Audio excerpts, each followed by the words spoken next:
안녕하세요. 전산회계 1급 제68회 기출문제 실기편 보겠습니다. 회사 이름은 주식회사 미래전자이고요.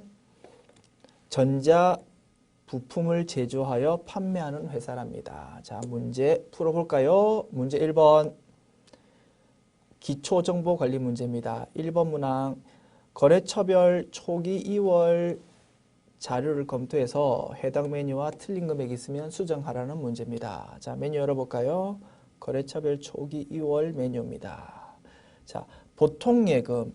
이 회사는 보통예금에 대해서도 계좌별로, 은행 계좌별로 거래처를 관리하는 모양이다. 그죠? 오케이. 자, 보통예금에 대해서 거래처별로 관리하는데 금액이 혹시 틀린 게 있으면 고치자 이겁니다. 하나은행 400만원, 국민은행 300만원, 요거 좀 고쳐야 되겠네. 신한은행 520만원, 요것도 고쳐야 되겠다. 고칠까요? 국민은행을 300만원으로 고치고 신한은행을 520만원으로 고치고, 그래서 각 거래처별 금액의 합계는 1, 2, 200, 000이어야 되고 따라서 차액은 0이어야 된다. 자, 확인했고요. 자, 정기예금도 거래처별로 관리하는 모양이다. 정기예금. 자, 이렇게 금액이 있는데 이것도 맞춰봅시다. 우리은행 350만원. 요거는 맞고, OK저축은행 500만원으로 고쳐야 되겠네. 그리고 푸른 저축은행 것 추가로 입력해야 되겠습니다. 커서 여기 두고 F2키 눌러서 푸른 저축은행 불러오고 금액 190만원 적어주자. 그리고 이렇게 적으면 합계는 10400000이 되고 따라서 차액은 0이 되어야 된다. 됐습니다. 자, 해당 메뉴 다 드시면 되겠고요. 2번 문항 넘어갑시다. 영업부 직원들에게 휴대폰 사용에 따른 보조금을 지급하기로 했대요. 통신비 계정에 다음의 조교를 등록하시오. 자, 영업부 직원과 관련된 거니까 통신비 계정 과목이 800번대 코드이어야 되겠네요. 판매비와 관리비에 해당하는 요 통신비 계정을 찾아서 해당되는 내용을 입력하면 되겠다. 계정 과목 및 조교 등록 메뉴 열어서요. 판매비와 관리비 요 계정 체계를 사용하면 조금 더 편할 수 있겠네. 판매비와 관리비를 클릭하면 오른쪽에 판매비와 관리비 계정 과목들이 쭉 나오는데 이 중에서 통신비 814번을 찾으면 되겠습니다. 여기서 현금 적요 5번입니다. 좀 말이 기니까 이렇게 좌우로 보면서 입력할게요. 현금 적요 5번. 휴대폰 보조금 지급 이렇게 입력하면 되겠다. 메뉴 닫읍시다. 3번 문항입니다. 다음과 같이 계정 과목을 등록하시오. 이것 또한 계정 과목 및 적요 등록 메뉴를 사용하는 문제네. 자, 계정 과목 및 적요 등록 메뉴 열어서 커서를 여기 두고, 자, 코드 번호 230으로 입력하라고 되어 있네요. 여기 커서를 두고 230 이렇게 입력해버리면 커서가 230 코드 위치로 딱 이동이 됩니다. 자, 현재 사용자 설정 계정 과목으로 되어 있는데 이거를 이름을 뭘로 고치라고요? 저작권이라는 걸로 고치래. 여기 저작권 이렇게 고쳐주고 성격은 뭐라고? 일반으로 하면 된다고. 일반 이렇게 선택하면 요거 세 개만 딱 제시되어 있죠? 제시되어 있는 거 모두 입력 다 한 것이다. 자, 메뉴 닫읍시다. 이렇게 하면 문제 1번 세 개 문항 풀어보았고요. 문제 2번 일반 점표 입력 문제 넘어가 봅시다. 이번에는 어떤 문제들이 출제되었을까? 1번 문항입니다. 7월 25일 날 직원 엄성철과 백도성한테 지급한 7월분 급여가 다음의 급여 명세서와 같답니다. 공제 후 차감 지급에 대해서 회사는 보통예금으로 이체해 주었대요. 우리 많이 연습했던 거죠. 급여 지급하는 과정에서 법에 따라서 일정 부분을 원천 징수하고 그 부분은 예수금 계정 과목으로 처리한다 이겁니다. 다만 특이한 점이 있다면 이번에는 직원이 두 사람이래. 한 사람은 생산부 직원이고 한 사람은 영업부 직원이래. 그러면 급여에 대해서 생산부 직원은 500번대 코드의 임금 계정 과목 쓰면 되고요. 영업부 직원은 800번대 코드의 급여 계정 과목 쓰면 되겠지. 그것만 특이하면 조금 특이하겠다. 그리고 예수금은 똑같습니다. 생산부 직원이든 영업부 직원이든 법에 따라서 원천수는 해야 된다. 겁니다. 원천수 한 부분은 자, 생산부 직원에 대해서는 요만큼 원천수 했고요. 영업부 직원은 요만큼 원천수 했는데 요거 두 개 합해가지고 예수금 계정 과목으로 대변에 기록하면 되겠지. 그리고 보통 예금으로 지급된 금액은 요거 두 개 합해가지고 그냥 대변에 기록하면 되겠다. 순서 끝났습니다. 입력할게요. 자, 일반 전표 입력 메뉴 열어서요. 7월 25일 이렇게 일자 기입하고 차변에 자 생산부 엄성철 먼저 기록합시다. 임금 계정 과목 불러오고요. 코드 번호 500번대 코드지. 그리고 차변 금액 얼마입니까? 월급 자체는 얼마라고요? 180만 원이라고. 일단 비용 180만 원 기록해야 될 거 아닙니까? 그리고 차변에 이번에는 800번대 코드의 급여를 불러오자. 급여 801번 이렇게 불러오고 월급 얼마라고요? 1420000 1420000 이렇게 적어주고 대변에 예수금 인식하면 되겠지. 예수금은 두 사람 거 합해가지고 그냥 인식하면 되겠다. 얼마입니까? 계산해봐야 되겠네. 158840 플러스 117400 158840 플러스 117400 276240 나옵니다. 276240 됐죠. 그리고 나머지 금액은 뭘로? 보통 예금으로 줬다고. 보통 예금 이렇게 하고 금액은 자동으로 계산돼서 입력되죠. 이렇게 하면 차변 대변 입력 완료. 우리 검사하는 기분으로 요 2943760이 맞는지 한번 확인해 볼까요? 1641660이랑 1302600 요 두 개 합하면 2943760이 나와야 되겠다. 확인해 보겠습니다. 160 플러스 1302600 하면 2943760 나온다. 맞죠? 이렇게 분석하고 확인까지 해보았다. 그래서 우리 지금까지 예수금 문제가 많이 출제됐는데 조금 변형해가지고 출제된 문제고 좋은 문제라고 생각이 됩니다. 그래서 한번 출제됐으니까 또 이런 스타일 출제될 것 같거든요. 한번 별표 쳐두시고 연습을 좀 충분히 해두셨으면 조금 더 좋겠습니다. 됐습니다. 다음 문제 넘어갈게요. 자, 그리고 우리 생산부 직원들한테 급여 주는 거는 우리 임금 계정 과목으로 열심히 공부했었는데 조회를 해보면 500번대 코드의 급여라는 것도 조회가 된대요. 그래서 그걸로 입력해도 정답으로 인정은 되었답니다. 이 문제. 우리는 그냥 연습한 대로 이렇게 임금 500번대로 이렇게 입력하면 되겠지. 됐죠? 자, 다음 문제요. 2번 문항입니다. 7월 29일 제품 매출 거래처인 주식회사 한국전자에 대한 외상 매출금 12500,000원이 약정기일보다 빠르게 회수되어서 2% 할인해주고 잔액을 보통 예금으로 받았답니다. 이거 뭡니까?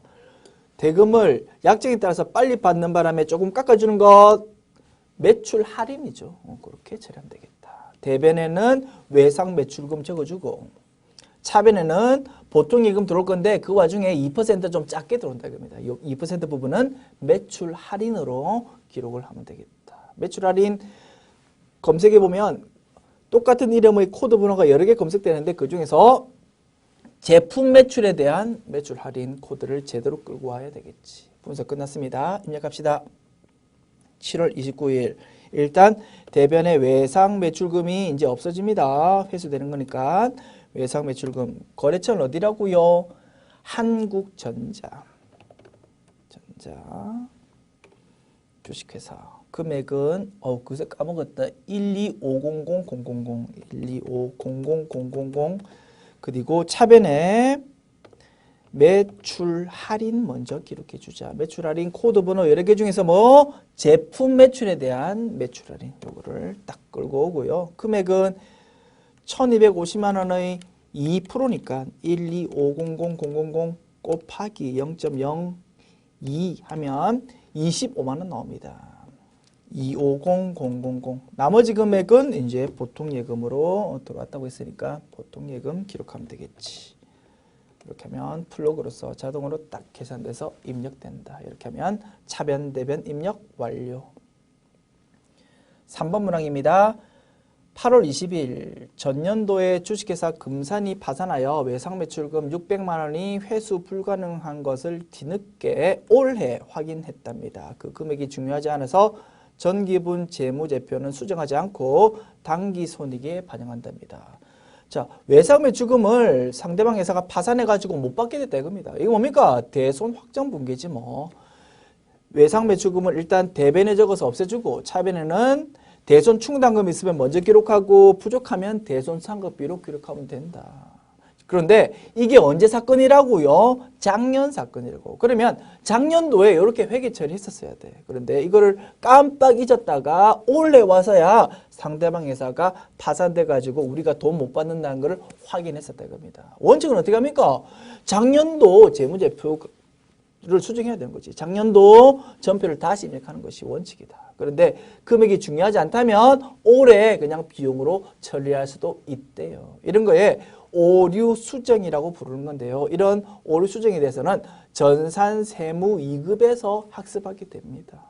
그래서 이 3번 문항은 이번에 채점할 때 모두 정답으로 처리되었습니다. 전산 세무 2급에서 배우는 내용이다. 됐죠? 그래서 신경 안 쓸 수도 되겠고 굳이 이 문항에 대해서 붕괴를 표현한다면 이렇게 된답니다. 구경 한번 해보십시오. 몰라도 되는 겁니다. 전산 세무 2급에서 학습하게 된다. 자, 입력해 볼게요. 제가 8월 20일 날. 자, 일단 외상 매출금 어디서 쓸 거 아닙니까? 그래서 대변에 외상 매출금 기록하고 똑같습니다. 거래처는 주식회사 금산이래. 자, 금액 600만 원, 그죠? 6000 그리고 차변에 대손 충당금, 대손 상업비 이렇게 하는 게 원칙이지만 그거는 작년 일이고 올해 입장에서는 그냥 올해 비용으로 처리한대요. 그때 쓰는 계정 과목 이름이 전기, 오류, 수정, 손실, 비용이니까 손실 계정 과목 쓰겠죠. 그리고 그거는 영업 외 비용 계정 과목이래. 그래서 요 962번 코드를 쓴답니다. 구경해 보시면 충분하다 그걸로. 전산 세무 2급에서 배우는 내용. 자, 4번 문항 넘어갑시다. 9월 1일 주식회사 일신기업에서 매출 대금으로 받아 보관 중인 약소거음 200만 원이 만기가 도래하여 기업은행에 추심 의뢰한 바 추심 수수료 3만 원을 차감한 금액이 당점 기업은행 보통예금 통장에 입금되었다라고 돼 있네요. 그죠? 그러면 어음을 우리가 가지고 있었는데 만기가 돼가지고 이제 돈으로 받으면 된다 이겁니다. 그런데 우리가 직접 받기 번거로우니까 은행에 좀 받아주세요라고 맡겼다는 거죠. 그러면 수수료가 조금 생기겠죠. 그 부분이 3만 원이었대요. 그래서 200만 원 중에서 3만 원 빼고 나머지 금액만 보통 예금으로 받았다는 것이지. 분석 끝났습니다. 자, 입력합시다. 9월 1일 대변에 받을 어음이라는 자산이 감소하겠죠. 거래처는 일신기업. 금액은 2000000. 차변에는 수수료 비용 인식하면 됩니다. 코드 번호는 800번대 코드라고 했었죠. 판매비와 관리비. 금액은 3만 원입니다. 30000. 어음 만기에 대한 붕괴 우리가 많이 연습했었다 그죠? 핵심 키워드는 추심 수수료. 그거는 수수료 비용 800번대 코드로 처리합니다. 그게 핵심. 자, 나머지 금액은 뭘로 들어왔다고? 보통 예금으로 들어왔다고. 금액은 자동으로 계산돼서 입력된다. 이렇게 하면 차변 대변 입력 완료. 5번 문항 보겠습니다. 9월 8일 거래처인 주식회사 대박물류에 대한 외상 매출금 현재 잔액 전액을 대여금 9개월 만기 이걸로 전환하기로 했답니다. 그러면 현재 9월 8일 현재 잔액이 얼마 있는지를 조회해 봐야 되겠죠. 거래처에 대한 금액이니까 거래처 원장 메뉴를 사용하는 것이 좋겠네요. 자, 거래처 원장 메뉴를 열어서 날짜는 언제 현재로고요? 9월 8일 현재라고. 그러면 1월부터 9월 8일 이렇게 조회하면 되겠네. 계정 과목은 외상 매출금 계정 과목. F2키 눌러서 외상 매출금 이렇게 조회하고 거래처는 어디에 대한 거? 대박물류래. F2키 눌러서 대박물류 1009네 요 거래처에 대해서 한번 조회해 보겠습니다. 잔액이 얼마? 11500000이래. 더블 클릭하면 자세한 내용까지 볼 수 있습니다.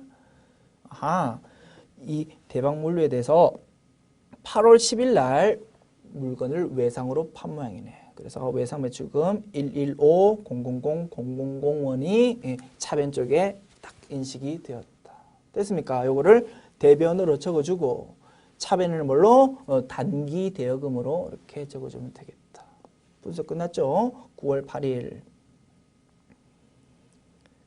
자, 대변의 외상 매자 9월 8일입니다. 자, 날짜를 먼저 입력하자. 9월 8일.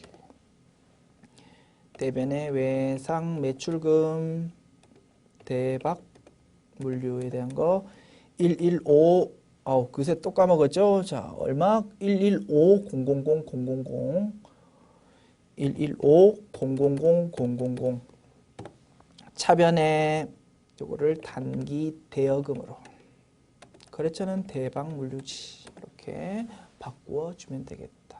차변 대변 입력 완료. 자, 그러면 거래처 원장 메뉴는 이제 정신사나움 오니까 메뉴 딱 닫으시고 깨끗한 마음으로 다음 문항 넘어갑시다. 6번 문항 9월 9일 판매장의 화재와 도난에 대비하기 위하여 화재 손해보험에 가입하고 1년분 보험료 48만 원을 보통예금 계좌로 지급했답니다. 모두 비용 계정 과목으로 처리하래. 대변에 보통예금 48만 원 적으면 차변에는 전부 다 비용으로 처리하라고 했으니까 보험료라는 계정 과목으로 48만 원 기록하면 되겠지. 그리고 요거 생산과 관련됐다는 언급 없죠? 판매장이라고 돼 있으니까 코드 번호는 800번대 코드로 처리하면 되겠다. 9월 9일입니다. 자, 대변의 보통예금 48만 원. 그리고 요거는 차변의 보험료라는 계정 과목으로 처리하면 되겠다. 코드 번호 800번대 코드. 입력 완료. 자, 지금까지 문제 2번 풀어봤고요. 이제 메뉴 닫읍시다. 문제 3번 메인 매출 전표 입력 문제입니다. 1번 문항 8월 25일 엑스코 주식회사에 공급했던 제품 A 중 일부가 품질에 문제가 있어서 반품이 되었답니다. 대금은 외상 매출금 계정과 상기하여 처리하기로 했답니다. 공급했다가 불량이 있어서 반품받았다. 매출 환입이지. 그 부분에 대해서 마이너스 세금 계산서를 끊는 것이다. 됐죠? 분석 끝났다.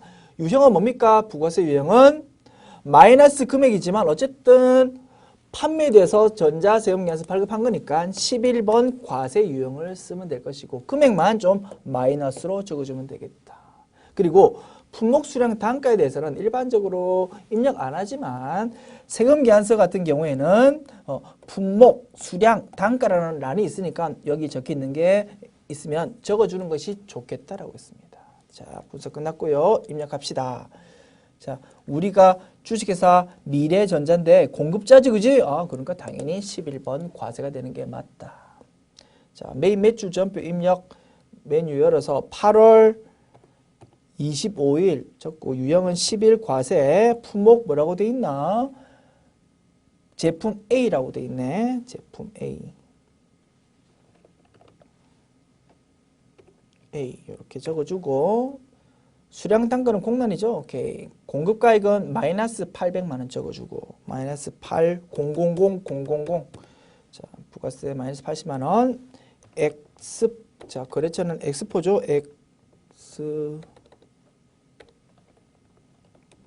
X코네, X코. 이렇게 적어주고, 전자 여부, 여.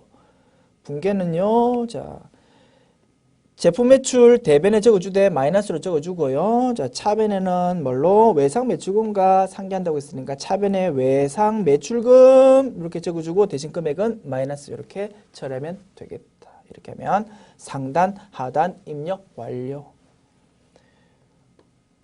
2번 문항 봅시다. 9월 25일 영업부 업무용 승용차 1997cc의 주유비 66,000원 공급 대가래요. 요거를 일반 과세자인 미래주유소에서 현금으로 결제하고 전자세금 계산서를 수령했답니다. 자, 기름 넣고 세금계산서 받았다 이거죠. 거기 세금계산서에 공급가액 6만원, 부가가치세 6,000원 이렇게 적혀있다 이겁니다. 거기 있는 6,000원이라는 부가가치세 공제받을 수 있습니까? 못 받죠. 이거 단골 메뉴죠. 우리 회사는 택시회사 아니면 자동차 만드는 회사 아닙니다. 그죠? 일반 과세사업자인데 승용차를 가지고 있대. 그리고 요거 1000cc 이하의 경차가 아니래. 자, 이런 차를 우리는 비영업용 소형 승용차라고 부르고 이와 관련된 기름값 등의 모든 비용들은 매입세 부공제된다라고 했었습니다. 됐죠? 그래서 부가가치세가 적혀있는 세금계산서 받았더라도 거기 있는 부가가치세 공제받지 못한다. 따라서 부가세 유형은 54 불공이 될 것이고 불공제 사유는 비영업용 소형 승용차 이렇게 선택하면 되겠다. 그럼 분계는 대변에 현금 66,000원 적고 차변에는 부가세 대금 인식 없이 66,000원 전체를 다 차량 유지비 계정 과목으로 처리하면 되겠다. 차량 유지비 계정 과목은 코드 번호 이제 선택해야 되겠죠. 영업부 관련 차니까 800번대 코드로 선택하면 되겠다. 분석 끝났죠? 입력합시다. 9월 25일입니다. 유형은 54 불공이고 공급가액은 6만원 적으면 되겠죠. 60000 부가세는 6,000원. 공급처명은 주유소죠. 미래주유소.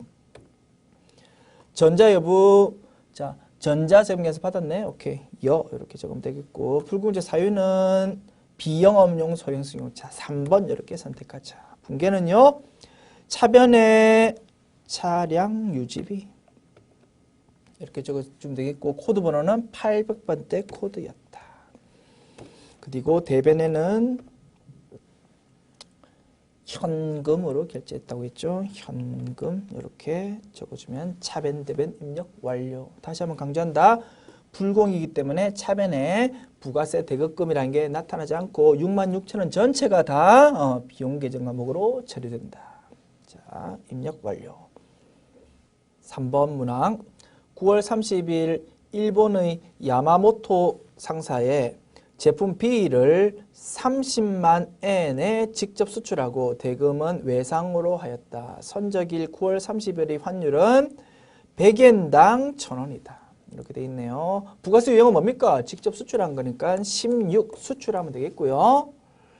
자, 공급가액에 해당하는 과세 표준 금액을 어떻게 계산합니까? 100엔당 1,000원이니까 선적일 환율, 요 선적일이 공급 시기다. 그죠? 자, 선적일의 기준 환율 요거를 가지고 과세 표준 구하면 되겠는데 100엔당 1,000원이니까 1엔당은 얼마? 10원 이렇게 환산할 수 있겠네. 그래서 엔화하고 우리 원화하고 비교할 때는 10 비슷한 숫자가 나오면 그거 우리가 맞게 계산한 거라고 했습니다. 됐죠? 그래서 자 1엔당 10원이니까 30만 엔을 원화로 환산하면 300만 원 이렇게 되겠네. 요게 자, 과세 표준이면서 매출로 인식해야 되는 금액이었다. 분석 끝났습니다. 입력합시다.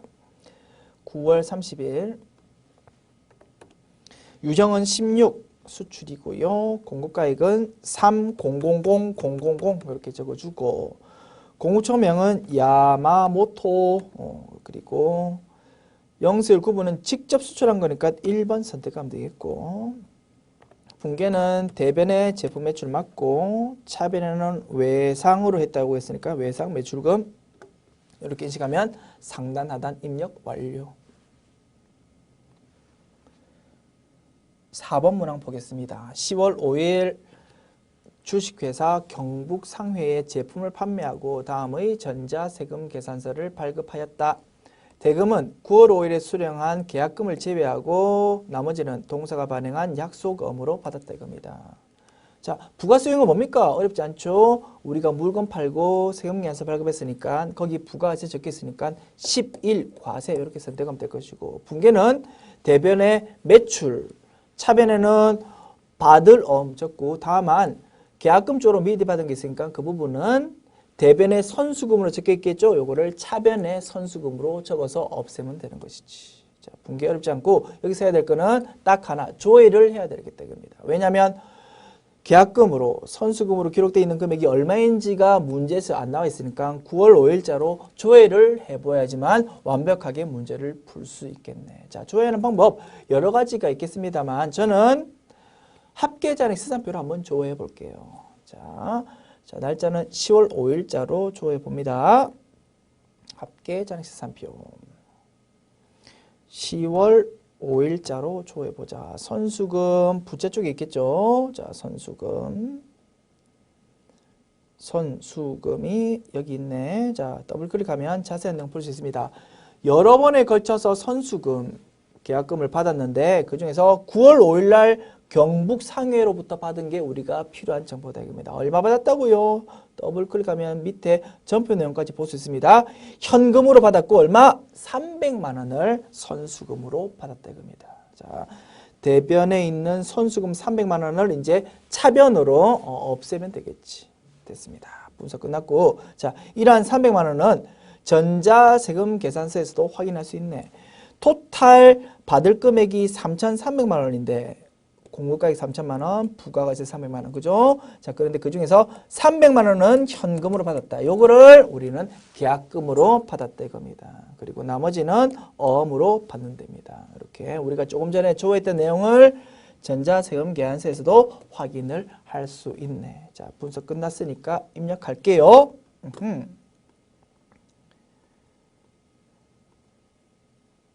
매입 매출 전표 입력해야 되는데 날짜는 10월 5일이었다. 10월 5일 유형은 11과세고, 자, 세금계산서에서 품목수량 단가라는 안에 뭔가 적혀 있으면 그거 적자고 있습니다. 전자제품이라고 적어주고, 공급가액은 3천만 원, 30,000,000, 그리고 거래처는 경북상회. 전자여부요. 분계는 대변에 제품 매출까지 맞고, 차변에 일단 대변에 있던 선수금을 먼저 차변에 적어서 없애줘야 될 것이고, 금액은 300만 원이었고 나머지는 받을 어음으로 기록을 하면 되겠다. 차변 대변 입력 완료. 그리고 상단 하단 모두 입력 완료. 됐죠?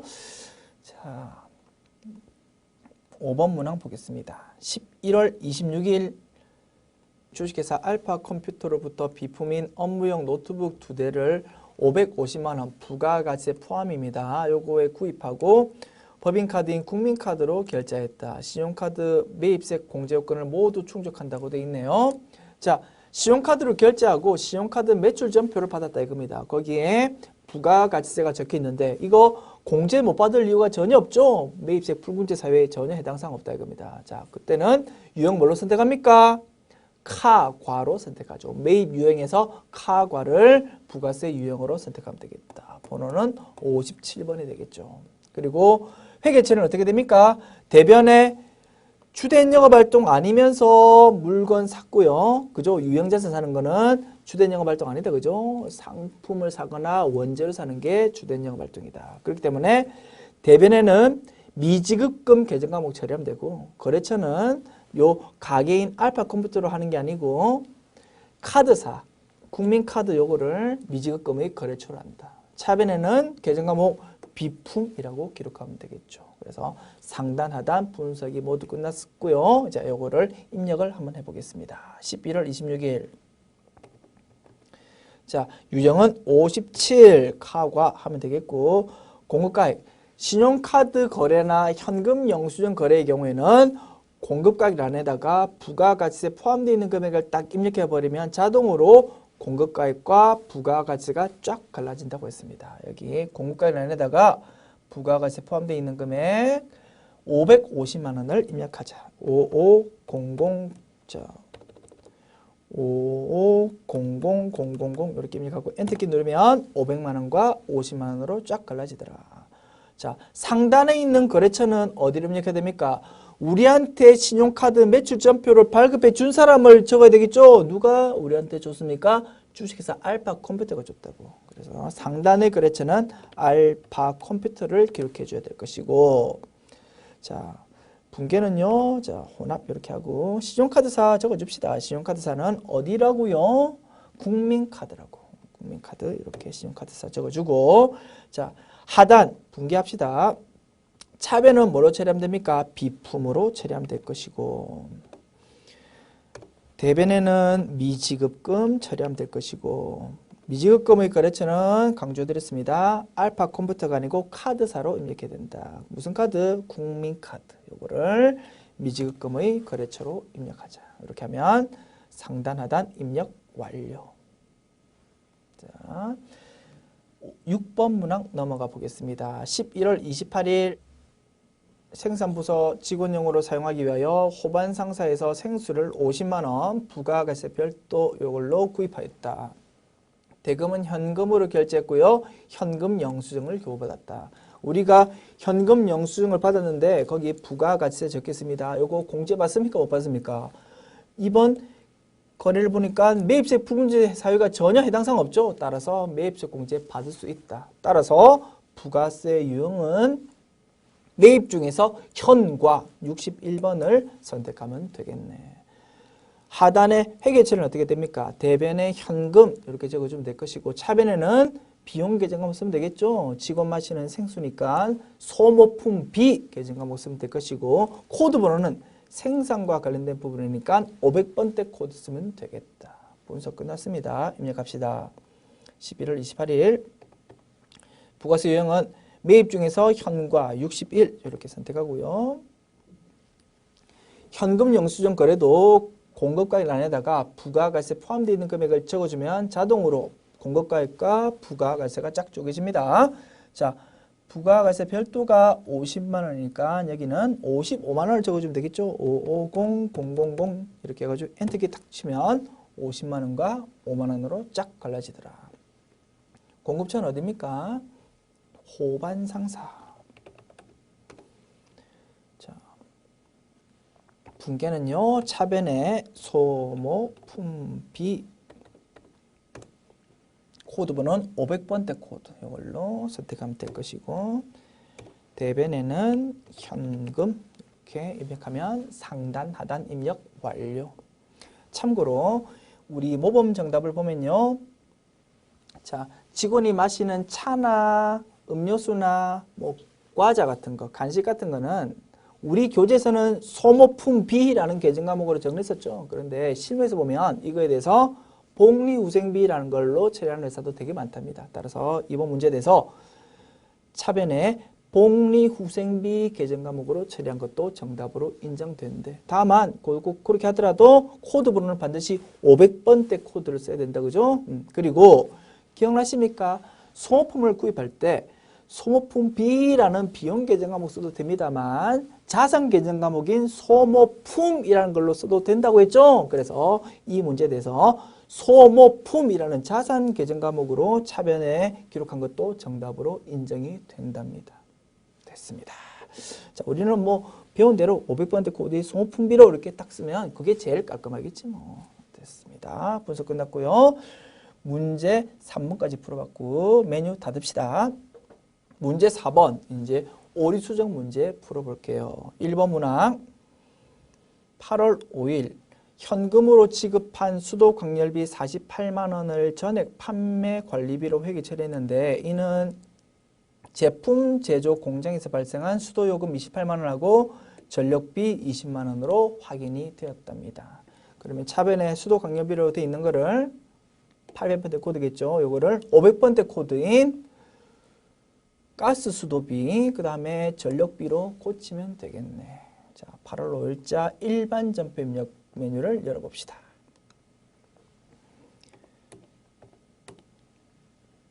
차변에 있는 수도 강열비를 500번대의 가스 수도료로 고치고 금액도 고쳐야 되겠네. 금액은 28만 원.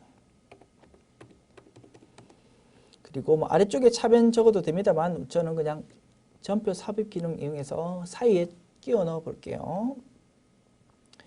차변 이번에는 전력비입니다. 코드 번호 500번대 코드.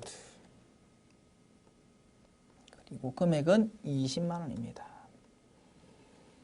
이렇게 하면 차변, 대변 수정이 모두 완료. 2번 문항 9월 10일 매장 건물 외벽의 유리를 모두 강화 유리를 교체하면서 공사대금 500만 원 부가가세 별도랍니다. 요거를 주식회사 서울토건의 보통예금에서 이체 지급하고 전자세금 계산서를 수취했답니다. 본 공사는 자본적 지출에 해당하는데 우리 회사는 모르고 수익적 지출로 현재 회계 처리한 상태래요. 자, 요거 하단에 있는 계정 과목을 이제 고쳐야 되겠다, 그죠? 자, 일단 메뉴는 부가가치세가 관련이 있는 거래니까 일반 점표 입력 메뉴가 아니고 메인 매출 점표 입력을 검색해 봐야 되겠네. 매출 점표 입력 메뉴 열어서요. 날짜는 며칠입니까? 9월 10일입니다.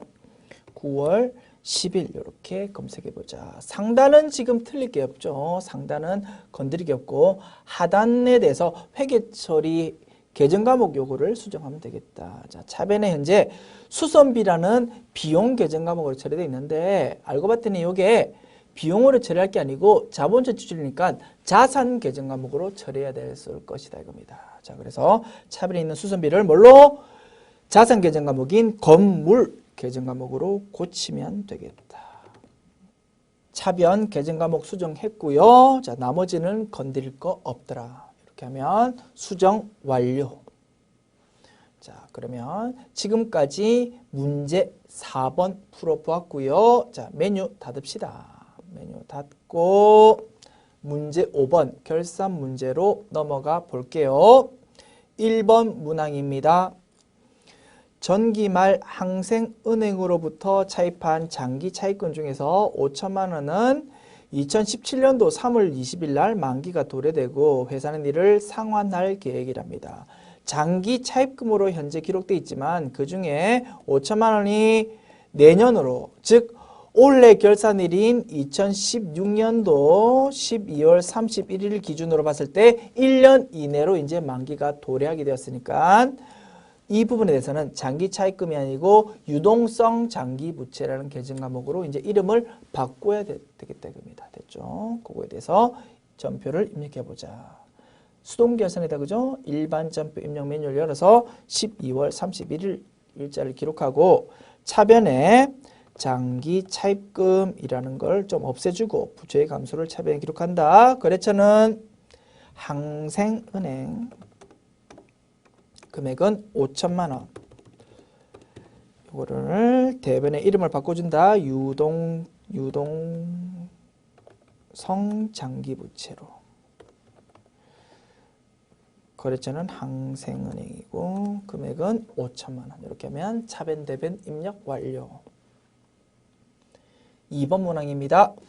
단기 영업용 차량 운반구의 감가상각비는 150만 원이고 영업부 비품의 감가상각비는 30만 원이다. 감가상각비 인식이죠. 자, 두 감가상각비 모두 영업 관련이니까 코드 번호는 800번대 코드가 되겠네. 물론 수동결산으로 차변, 대변 입력해도 됩니다만 저는 결산자료 입력 메뉴 이용해서 자동결산으로 풀어보겠습니다. 결산자료 입력 메뉴 열고요.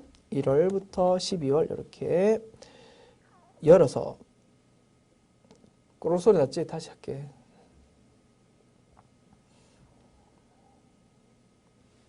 (2번) 문항 볼게요. 문제 5의 양갈로 2번입니다. 2번 문항 보겠습니다. 단기 영업용 차량 운반구의 감가상각비는 150만 원이고 영업부 비품의 감가상각비는 30만 원이다. 감가상각비 문제죠. 수동결산으로 입력해도 됩니다만 저는 결산자료 입력 매뉴얼 사용해서 자동결산으로 풀어보겠습니다. 자, 결산자료 입력 매뉴얼 열고 1월부터 12월 이렇게 입력하고 자, 두 가지 감가상각비 모두 영업부 관련이니까 코드부록 800번대가 되겠죠. 판매비와 관리비 쪽에서 입력하면 되겠다. 판매비와 관리비에서 감가상각비 여기다가 입력을 하자.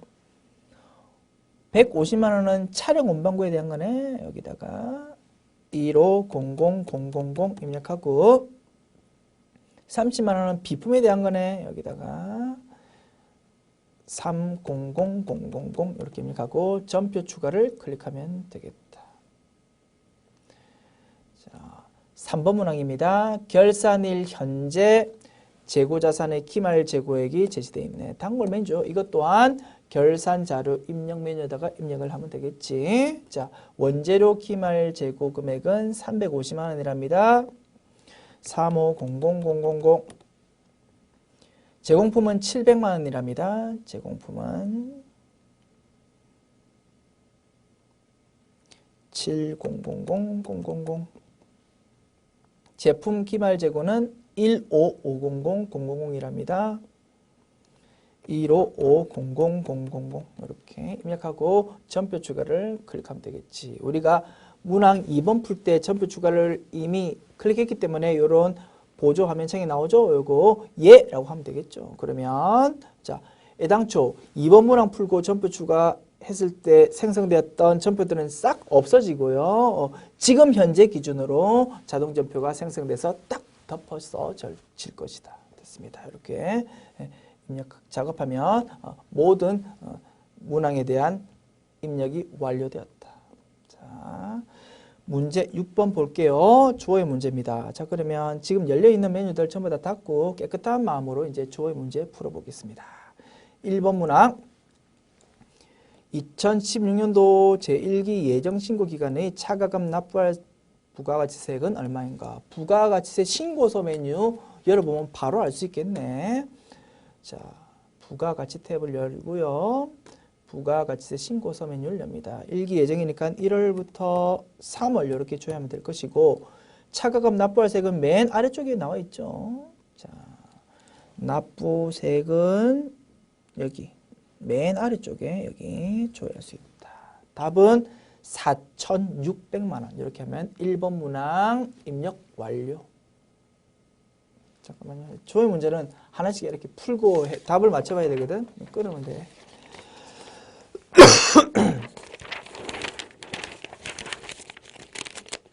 4,600만 원. 자, 사인 주세요. 자, 메뉴 닫으시고 2번 문항 풀어볼까요? 상반기 1월부터 6월 중 제품 매출액이 가장 많은 달과 그 금액은 얼마인가? 가장 많은 달 찾는 거는 총계정 원장이 제일 편리했죠. 자, 총계정 원장으로 조회하고 계정 과목은 제품 매출이라는 계정 과목으로 조회하면 되겠지. 총계정 원장 메뉴 열고 1월부터 6월 계정 과목은 제품 매출 404 이렇게 조회하고 제품 매출 어디 기록됩니까? 대변에 기록되겠죠. 대변에 적혀있는 제품 매출이 가장 큰 달과 그 금액을 찾아보자. 어느 달이 제일 큽니까? 1월 달이 월등하게 크네. 1월 이렇게 답을 쓰고 그 금액은 729000000 이렇게 답을 쓰면 되겠죠.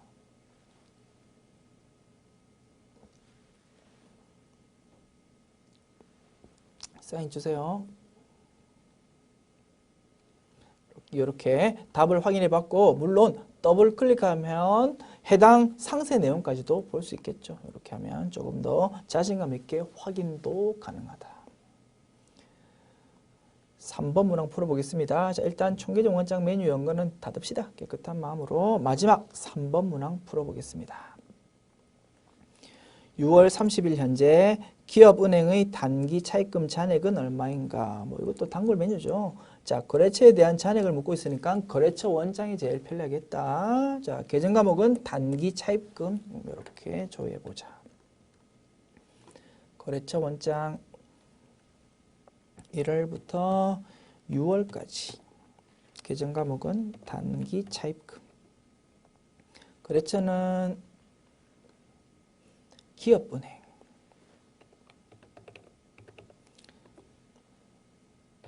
98007 이렇게 조회해 보자. 그러면 잔액 여기 나와 있습니다. 잔액 얼마요? 7,800만 원. 요거를 3번 문항의 정답으로 입력하면 되겠다.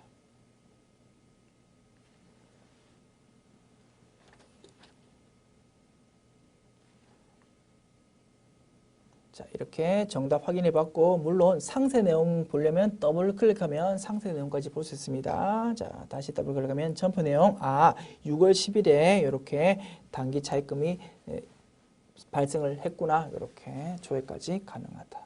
자, 지금까지 제 68회 기출문제 풀어봤습니다. 어떻습니까? 물론 출제범위 벗어난 문제가 하나 나와가지고 그거 모두 정답으로 처리되었지만 그 나머지 사항들은 전부 다 우리 교재에서 충분히 연습했던 사항에서 출제되었다는 거 확인할 수 있겠네요. 수고하셨습니다.